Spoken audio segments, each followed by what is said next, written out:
Well, good morning, Avalon.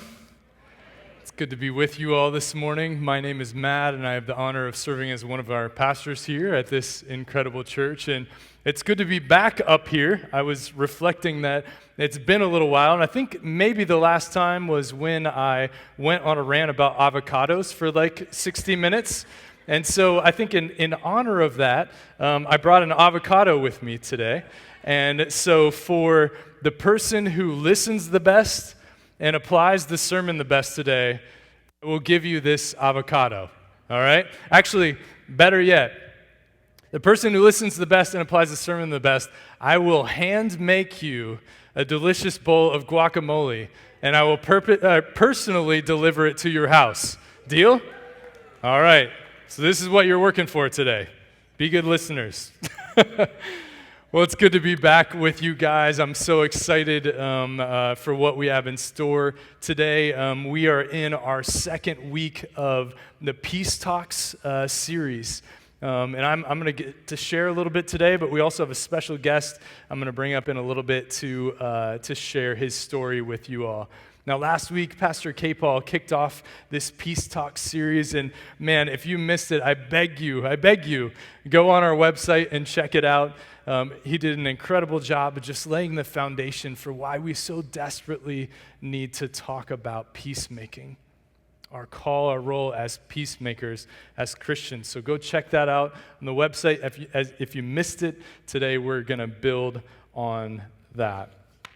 And as we look around at the state of our country, of our culture, we see these intense levels of divisiveness, of conflict, of fighting. We see shouting matches almost everywhere we look over political issues and social issues, on social media, in the news, even in families and in relationships. We see so many people literally hating other people because they look differently, think differently, or act differently than they do. And oftentimes, sadly, Christians are some of the worst culprits of these things. So we're doing this series, Peace Talks, because we see in the Bible Jesus' words to love your neighbor in the same way that you love yourself. We see Jesus' words in the Bible to take it a step further, to love your enemies and pray God's blessing on them. Pray for those who persecute you. And as we see these things in tension, we kind of hold out this choice in this series to say, are we just going to join in the shouting matches? Are we just going to let our political affiliations and opinions on social issues be the strongest influencer of our actions and our words? Or are we going to look at these teachings of Jesus and say, I'm going to allow love your enemy and love your neighbor to be the final word on how I act, on how I speak, on how I treat other people? That's what we're looking at in this Peace Talk series. In this series, we're using Romans chapter 12, verses 14 through 18 as our foundational passage, as our call to action of how to live. And so before we dig into the message today, I just invite you to stand with me and let's read the words of Romans 12 out loud together. Bless those who persecute you. Don't curse them. Pray that God will bless them. Be happy with those who are happy, and weep with those who weep. Live in harmony with each other. Don't be too proud to enjoy the company of ordinary people, and don't think you know it all. Never pay back evil with more evil. Do things in such a way that everyone can see you are honorable. Do all that you can to live in peace with everyone. Thank you. You may be seated. So our verse this morning is verse 15. Be happy with those who are happy, and weep with those who weep. And oh my goodness, friends, there are so many things that I could say about this verse and about this passage, but I'm going to contain my excitement and my comments to just a few minutes so we can get to the good stuff. The question is, how do we be happy with those who are happy, and how do we weep with those who weep? Well, I suppose the first question we need to ask out of that is, how do you know when someone is happy, and how do you know when someone is weeping? And the answer is, you have to be close enough to notice. You can't tell if someone is happy or weeping from all the way across town. You have to get close to them. You have to be paying attention to them. You have to be listening. This reminds me of Jesus' parable of the Good Samaritan, this famous story that Jesus tells of this Jewish man that's beaten and robbed and left to die on the side of the road. And you know, the story, two church leaders, two pastors come along, you're like, oh good, great, this guy's gonna get help. And the pastors go as far as they can out of their way to the opposite side of the road to avoid this man hurting and broken. And Jesus loves to just give these twists and these challenges, and he says, a Samaritan walks up. This is an enemy. This is an enemy of the Jewish people. A Samaritan walks up, and he's the one who sees, who stops, and helps the man beaten on the side of the road. And we see in this story, in the actions of this enemy to an enemy, that you can't really care for or love someone if you are just walking by or driving by on the other side of the street. You can't really see what is going on in someone's life when you're sitting on the other side of a Facebook post or a tweet. You have to get close. You have to get close enough to see. You have to walk up to the man beaten and lying on the side of the road. You have to walk up to those who are hurting in our community. You have to look them in the eyes. You have to listen to their story. As I reflect on this love your neighbor and love your enemy business that Jesus talks so much about, there are two things that I keep coming back to, I keep thinking about a lot recently. The first one comes from Genesis chapter 1, verse 27. It says this, "So God created human beings in his own image. In the image of God he created them. Male and female he created them." If we take Genesis 1:27 seriously, then we must believe that every single person that has ever lived is created in the image of God. It doesn't matter if a person is black or white or brown. It doesn't matter if a person is a Republican or a Democrat. It doesn't matter if a person is gay or straight. It doesn't matter if a person is Muslim or Christian or Buddhist or atheist or whatever. It doesn't matter. They're created in the image of God. And God places inexpressible value on each human life. So much so that he was willing to send his son Jesus to die on the cross for each human being. Since the Bible tells us that every person is created in the image of God, the question then is this: am I willing to see the image of God in every person that I encounter? With my enemy, with someone who thinks, looks, or acts differently than me, am I willing to see a person who has God-given value and worth that Jesus died on the cross for, and that God desperately desires to be in relationship with? I think of the story of Jesus weeping over the city of Jerusalem, desiring so much to be in whole relationship with them. This is the heart of God, loving every human being, desiring to be in relationship with them. So the question is, am I willing to see people the way that God sees people.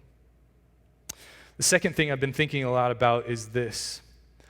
One of God's defining acts in the history of the universe was to leave the perfection of heaven, take on human flesh, and come and dwell with us as Jesus.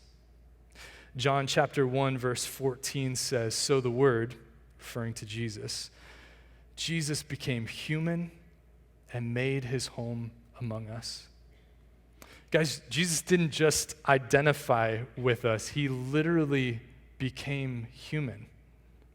He literally took on human flesh and came and made his home among us.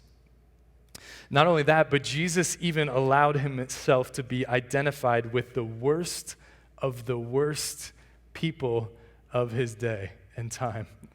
He allowed himself to be identified with the outcasts.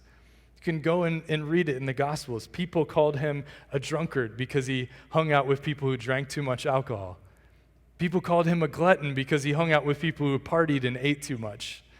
People called him a friend of sinners because he was constantly spending time with the people who had the worst reputation, who had made terrible choices, who were judged and condemned in their towns. And if Jesus was willing to identify so much with the outcast that he was called an outcast himself, then what might this mean for us as those who are following Jesus? Because let me show you a contrast here. Jesus identified with and he moved closer to people who were different than him. But sadly, what I see happen in most churches and Christian circles in America is we tend to draw very clear lines to distinguish people who are different than us. We make sure people know they are not a part of us, that they are on the outside of what we're doing. We separate and distance ourselves from other people because we don't want to be associated with them. But in light of Jesus' example, are we willing to have people accuse us of being a drunkard because we are spending time with people who drink too much alcohol? Or would we be willing to be called gay because we are spending so much time sharing the love of Jesus with the LGBTQ community? Guys, this next Friday and Saturday is the Gay Pride Festival here in Fort Wayne. Are we, like Jesus, willing to risk our reputation that we would go to the Gay Pride Festival and spend time telling people who are created in the image of God that Jesus loves them?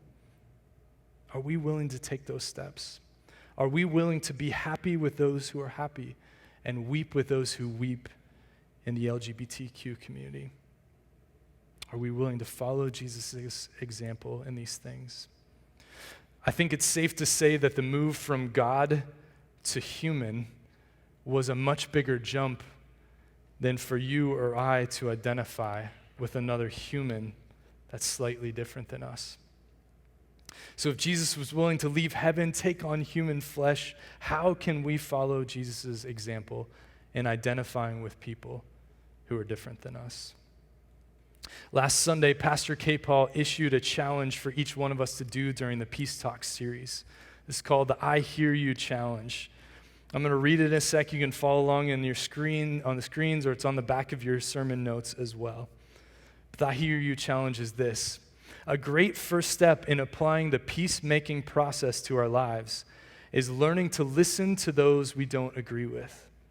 Set aside time this week to talk with someone you don't see eye to eye with. This can be a neighbor, a coworker, a parent, a child, a Facebook friend. It doesn't matter how you know them, it just matters that you have differing perspectives. Reach out and ask this person to tell you their story. Invite them to share their opinion on a topic you may have different perspectives on. But this is the important part. While they are sharing, don't respond. Don't interrupt. Don't interject. Just listen. When they're finished sharing, just say, I hear you. Thank you for sharing with me. That's it. It's that simple. Pray that God would give you and I the courage to listen to those who are different than us, even those we may consider an enemy. And we may find out that we have much more in common than we first thought. So we want to challenge each one of you to complete this I Hear You challenge sometime during this sermon series. But this morning, we're going to practice this here in our service, practice peace talks together. Many of you remember that on March 15th of this year, a terrorist entered 2 different mosques in Christchurch, New Zealand, shooting and killing 51 people and injuring many others. After this horrific event, several people from Avalon came to me and said, what can we do? What can we do to show God's love in the aftermath of such a terrible tragedy? So we reached out to our local mosque and we said, we are so sorry for the terrible loss that the Muslim community has suffered this week. We want you to know that your Christian neighbors love you and that our hearts are breaking for your loss. It was out of this connection I met a wonderful man named So Min Oo.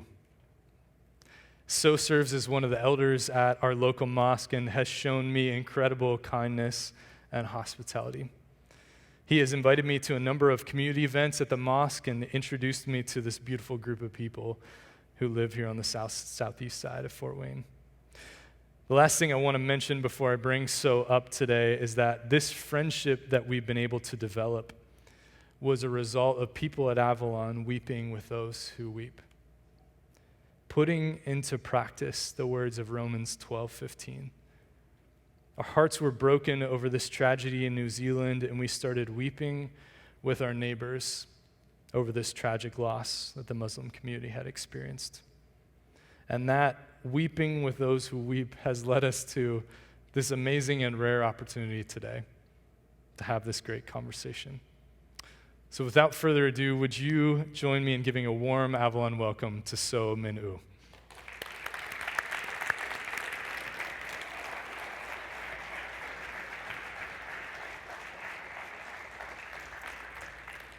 Welcome, So.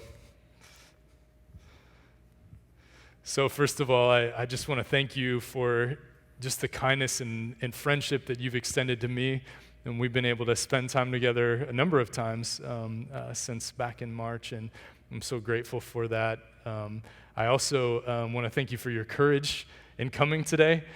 So shared with me this week as we met that he had never been a part of a Christian worship service before, and he's chosen to be with us today to share his story. So let's thank So for his courage even in that. Thank you very much, and I'm honored to be here. What happened in New Zealand is very unfortunate. It is very tragic, but I'm glad that we can develop an incredible friendship and out of it, and thank you very much. Absolutely. I also want to say welcome to some of our other friends from the mosque that have come with So today. I just want to say we love you. You're welcome here, and we pray you experience the love of Jesus in our Avalon community today. So thank you for also being here as well. Well, So before we dive into your story, I'd love for you to introduce your beautiful family up there and just tell us a little bit about yourself. Like Matt said earlier, my name is So Min Oo. I am current secretary of BMECC, organization called Burmese Muslim Education and Community Center. I will talk about the organization in the conversation later. I also work at the Kroger distribution center at the Bluffton as a warehouse supervisor, training and retention supervisor, where we have 40% of Asians, and I'm assistant to manage that the diverse workforce there. My wife, Sherry, she used to work. She worked last year as the East Allen County School with the special needs kids. We have Nora. She is taking a break from the school to take care of our baby. Like I said, I'm honored to be here and very nice to meet all of you. And thank you for inviting me to be here today to share our story.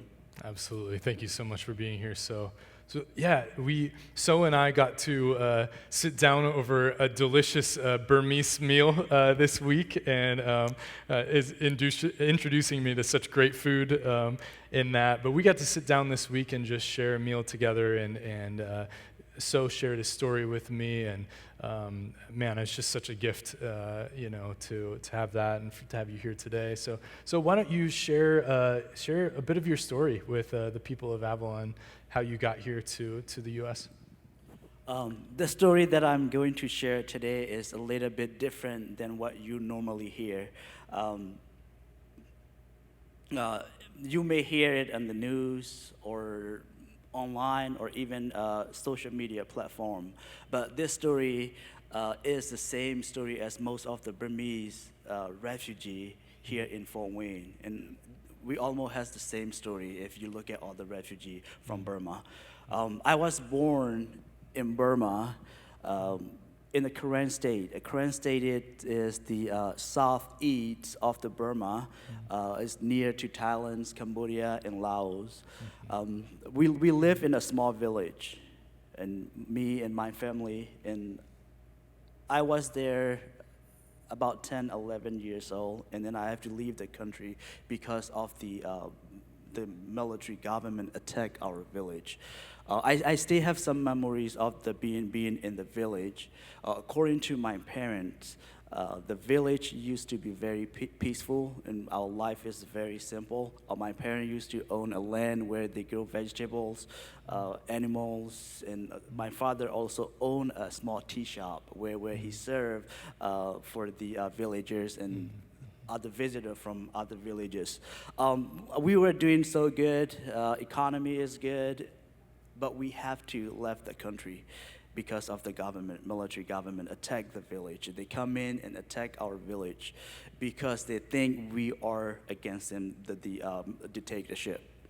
So they come in and rape the woman and took what we have, our property, and if we stay in the camp, we will be slaves. They force us to carry the weapons, and we will be slaves for the military. So we have to flee the country. In 1997, we left our home and become a refugee, where it's located. It's in Thai-Burma border in the refugee camp. I just want to pause there for a second too. So as you were sharing this with me this week, I just tried to empathize and really put myself in your shoes. You were 10 years old when this happened. It's like a fourth grader here in the United States, and I was just trying to imagine what that was like to experience that type of trauma and chaos. You shared with me that the bombings from that day, that you still hear those sounds sometimes in your dreams and in your nightmares, and I just can't imagine how painful that was, losing friends of your family that were killed that day, and then fleeing to a refugee camp. I'm so sorry that happened to you and so many others. So you're 10 years old. Your family flees to this refugee camp. Tell us a little bit about what that was like. So I don't even think that village is it anymore after the bombing happened. So we become a refugee in the Thai-Burma border. It's not actually in Thailand. It's not in Burma. We have thousands and thousands of people have to left our country and become refugee. In the early stage of the refugee, the Thai authority don't really want these thousands of people in their country, and we can't go back to our country as well. So we built a refugee there. Have about 15,000 people in that camp. We have to fear both sides at the beginning of the stage because the military government can attack us anytime they want because we are not really in Thailand. At the same time, we have to fear the Thai authority because they don't want us there. The situation improved later on with the United Nations and Thai authority negotiates, and the camp get better. But in the camp, we are surrounded by the fence, and behind the fence there's landmine. If we go out the camp unauthorized, we will be executed or killed or hit by landmine. So it was a terrible situation in the refugee camp, and I spent 11 years in there. So all my adolescent life was in that refugee Yeah. camp. And if you look at every refugee from Burma, they have the same story as me. Well, yeah, I just think you arrived there when you're 10 or 11. I mean, think about this, guys. That's So's whole childhood. Kind of really the memories that you have of your childhood were in this refugee camp where it wasn't safe on either side. You didn't have the protection of anyone, especially initially. So tell us a little bit about you live 10 plus years in the refugee camp. Then what does the process look like of you beginning to move towards coming to the United States? So in the refugee camp, when the situation get better later on with the United Nations, and they support us, they give us the foods, and they create some sort of school where we have kindergarten to 10 grades. So after that, you graduate from high school after 10 grade. But the thing is, I graduated there in high school, but you will do the same work as somebody who doesn't have any education. So the education is not really valuable in the camp because you will do the same work as your graduate. And majority of people think that's a waste of time to go to school. And some of the elder when we have here, they still have that kind of concept, but it's changing. We have a lot of the young people going to high school and graduating from college. This number is increasing now. But where we were is education is not really valuable because we are doing the same work, and we don't really have technology we have here. We don't have any hospital. If you die in the camp, you don't even know what caused it, what disease you have. And we spent 11 years. I spent 11 years with my whole family in there. One of the remarkable things that you shared with me that I don't think you shared in first service, but you actually taught yourself English in the camp. And so was telling me this week, you said you got books, you got tapes, you recorded yourself saying English words on tapes to teach yourself English because you knew that probably anywhere you ended up going, that was going to be a valuable asset. Yes, I was trying to get out of the camp.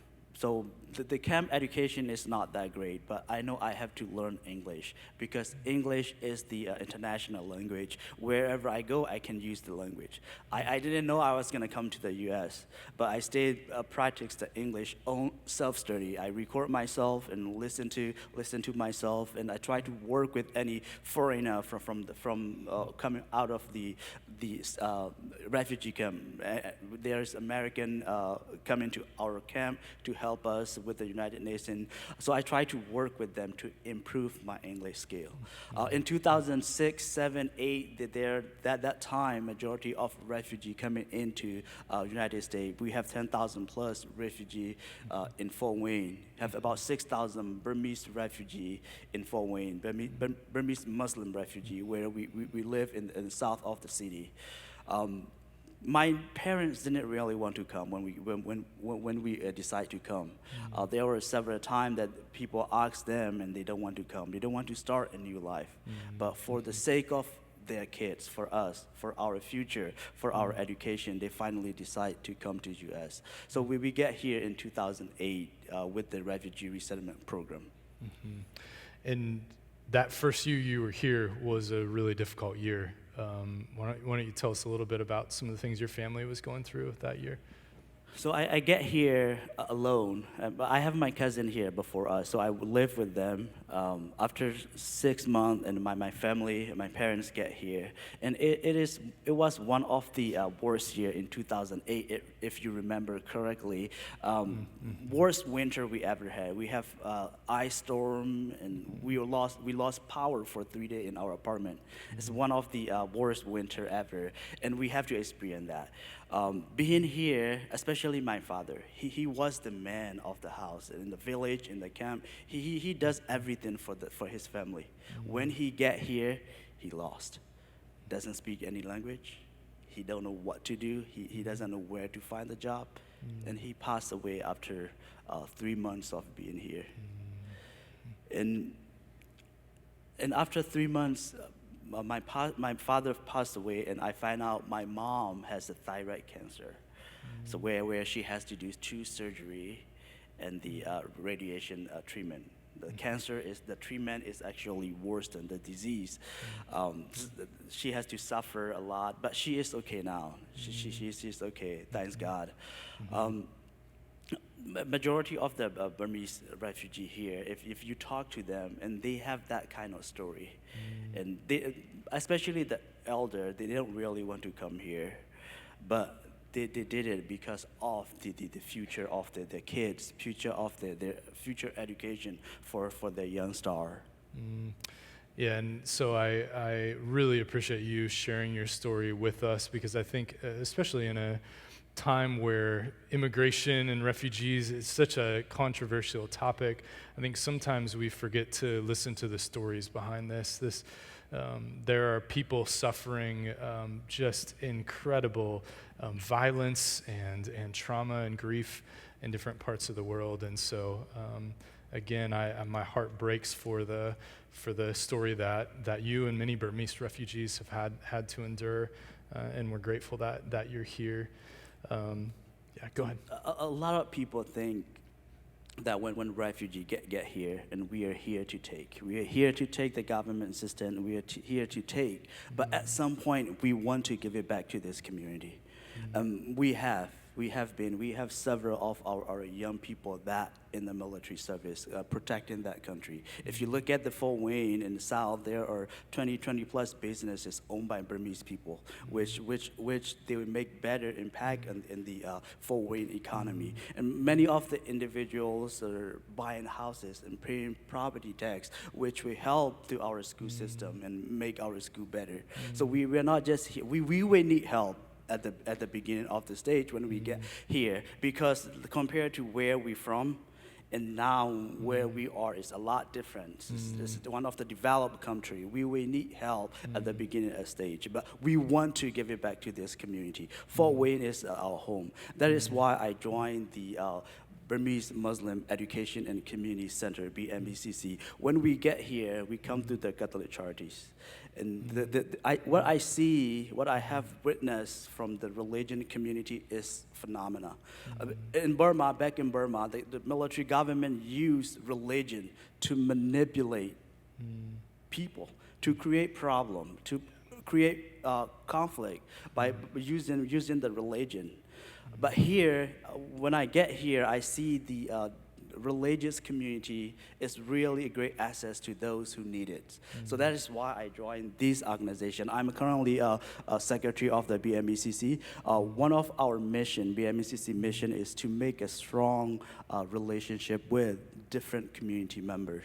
That is why I'm here. And Fort Wayne is such a great place, and we want to create Fort Wayne more inclusive, where different people from different religion, different background, different origin that share together, where we call home Fort Wayne. And Fort Wayne is such a lovely place to live, such a lovely place to raise a family, because the people in Fort Wayne value each other, and we want to maintain that, and we want to contribute it to make it better. I was so grateful to hear you share this week that your experience here has been very positive.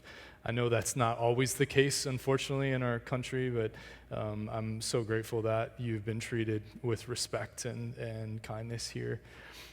So I'm thinking of the last time I got to come to the mosque for a community event. I was able to persuade my 2 older kids to come because you had a bounce house, and they declared it was the best bounce house they'd ever experienced. So you graciously were just giving us a tour of the mosque and the new prayer room or worship area that you guys had constructed. And I remember right as you and my kids and I walked in the door, there was a little group of children there, and a little girl, probably 10 years old, just looks up at me and she said, "Do you believe in the same God we do?" And I was like, "Whoa, man, right out of the gate, great question." So as we get together, I think this is the power of what this is here today, or what this is happening here today. The reality is we don't agree on some pretty significant things. We believe in a different God. We practice different religions. There's some significant points of disagreement, But at the same time, here we are, showing love and respect to each other. So when we look at that, how do Muslims and Christians work at peacemaking together? Today, there are 55% of Muslim and Christian combined populations of the world, which is 40 billion people in the world. We all want to live at peace with one another. To do that, we have to acknowledge we have to appreciate the similarity that we share. And we also have to acknowledge the differences we have. We may look different, we may eat different food, we may even dress differently, we may believe in different concept of God, we may believe in different concept of religion, different concept of scripture that pass along for a generation. But in reality, we are similar. We have more similarity between Muslim and Christian than the differences. We have to acknowledge the difference and appreciate the similarity we have. And we cannot allow those differences to interfere our friendship. I noticed that Christianity talk really high about love and peace. And I know that from my Christian friend. If you will be surprised if you be a friend with a Muslim, and Muslim actually share the same value. And let me tell you this, there's a lot of people don't even know what Muslim mean. Muslim is the Arabic word. It literally mean peace. So we share the same value as our Christian brother and sister. And as long as we are appreciating the similarity we have, acknowledge the difference that we have, and show respect to one another, I don't think we have any problem living together peacefully. Yeah, I was blown away this week as you shared with me the word Islam means peace. I'd never known that before our conversation. As we look at that, as we mentioned before today, earlier today, Jesus, when he was asked, what are the most important teachings or commands in the Bible? The second greatest command is to love your neighbor as yourself. As we, as Christians, seek to live out that command, seek to love our neighbor as ourselves, what are some really practical ways that we as your Christian neighbors can love Muslims in our community? And you are already doing that today. Like I mentioned earlier, what I see from the Christian community support to, especially to those refugees, and you are already doing that. And this is one of the practical way here, get to know one another. I listened to Pastor K. Paul last week, and he mentioned that if we want to be friends with one another, first we have to know them. If we don't know them, we can't be friends with them. If we don't know them, we can't love them. It's incredible last week he mentioned that. And I agree with him. We have to know each other. So this is one of the practical way. What we can do more is to create more interactions. We can interact organizationally. We can interact community level. We can also interact personal level. For community level, we have several events throughout the year at our center. Our center located at the Saramaya Avenue, 10 minutes away from here. We have several events and festivals and fundraiser throughout the year. In fact, we have one fundraiser on September 1st, where we sell different delicious foods. Burmese traditional foods, Indian, Thai foods. And I want to invite all of you to come to our center. And of course, you will be our special guest, and you don't have to pay anything. We arrange the food ticket for you. So please come. That's the community level we can do. Organizational level, this kind of dialogue, a discussion, a presentation, and we are hosting one of the meeting with our center in August, where pastor from churches and come to the mosques to learn more about this community, more about our organization. So we can also find some common activity that we can do with Avalon and Burmese BMECC. We have Islamic study at our work, our center, where we teach our kids how to recite the Quran and the Islamic study. And what we are looking to add is homework assistant program. Pretty soon, all the students will go back to school, and they come to our centers to study Islamic study and some religion teachers. So I'm looking forward to add the homework assistant program, and any of you can volunteer to come help our kids' homework, and you will get the opportunity to know the kids, their parents, and even some teachers. And we can find some common activity to do to interact each other with the organization level. For personal level, many of us left our home behind. And when we left our family behind. We left our friend behind. Sometimes we are hunger for love. We want to share love. So I can imagine if all the Muslim brother and sister and all the Christian brother and sister get along and inviting one another to the meals. And I would love to see that. And I'm more than welcome to invite you all to my home for a dinner. But for the more practical way, I think we should have more family to family friendship. Yep, you better have a big house if you and invite all of us over to dinner. Oh man. Well, if you'd like to learn more about some of the opportunities that So shared, I will be at the mosque on September 1st. If you'd like to come with me and just kind of get to see what it is. I was blown away the first time that I went soon after the New Zealand shootings, just how, this beautiful community that we have on the southeast side of Fort Wayne. If you'd like to learn more about any of that, feel free just to write on a Connect card, opportunities to love Muslim neighbors, something along that lines, and you can give it to me or our first-time guest table, but we'd love to send you more information on all of that. Well, so as we wrap up, first I just want to say thank you. Thank you for coming and being here today. I know that took a lot of courage. We were sharing stories about how scary it was for me the first time to go to the mosque, and for you just feeling anxious about coming here today. So thank you for helping to take courageous steps that help us get to know each other more and build that empathy and compassion. So I was so excited to come here and couldn't even sleep well last night. So I mentioned my wife that I'm very excited. At the same time, I'm nervous. My wife, she said, "Honey, you will be okay. Just remember to breathe." That's awesome. The loving counsel from our spouses.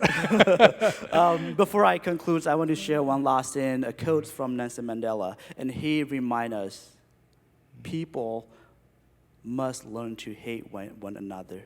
If they can learn to hate one another, they can be taught to love. And love comes more naturally to our human heart. So I'm absolutely agree with him. And nobody is born to hate one another just because of the different color of the skin, or they believe in a different God or practice a different religion. If anybody can learn to love, learn to hate, they can be taught to love. And thank you very much for allowing me to be here. And God bless you all, the Avalon Church people, and God bless our city. Thank you very much. Thanks, Sil. Yeah. Thanks, brother. Yeah. Thank you. Yeah. Exactly.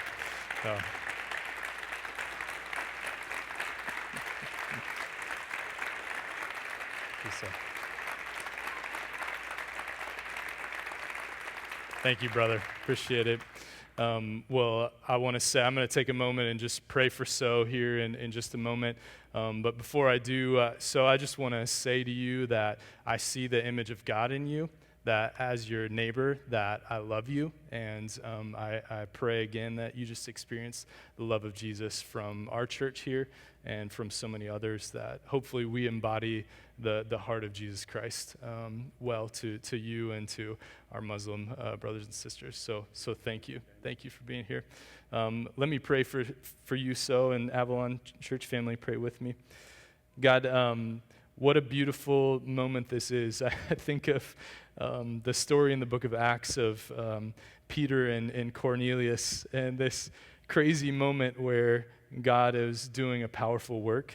And just the sheer fact that So is here this morning, and other Muslim friends from the mosque are here this morning, I see as a powerful move of God. And so, God, I pray that you would be at work here. May we have eyes to see what you're doing, and Lord, may we join you in it. And God, I do pray just that So and all of our neighbors at the mosque would just feel an overwhelming sense of the love of Jesus Christ from Avalon and from other churches.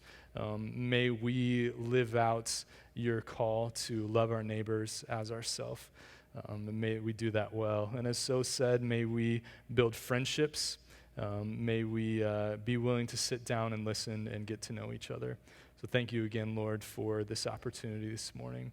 We just pray a blessing on So, his family, and our friends at the mosque. Pray this in Jesus' name. Amen. And well, church family, we're going to close this morning by yes, thank you. So so you can actually stay up here if you'd like. We're going to pray. Last week we closed the service with just a kind of a prayer of commitment, a prayer of benediction as we go. So we're going to put this up on the screens, and we're just going to close. And so if you're comfortable, you're welcome to just join us in the prayer, and let's pray this together as we conclude today. Gracious God, Father of all humanity, give us ears to hear the cries of our sisters and brothers, begging to be heard, to be listened to. Give us courage to lay down our weapons and carry the cross of humility and forgiveness. Give us patience to remain faithful to the long and difficult work of peace. And give us love, your love, which knows no limits, that we might learn not only to unhate, but true affection for all of humankind. Amen. Well, I'd encourage you on your way out today, just come by and say thank you to So and our friends here. Come shake their hands and tell them thank you for being here. Otherwise, we love you, and go in peace.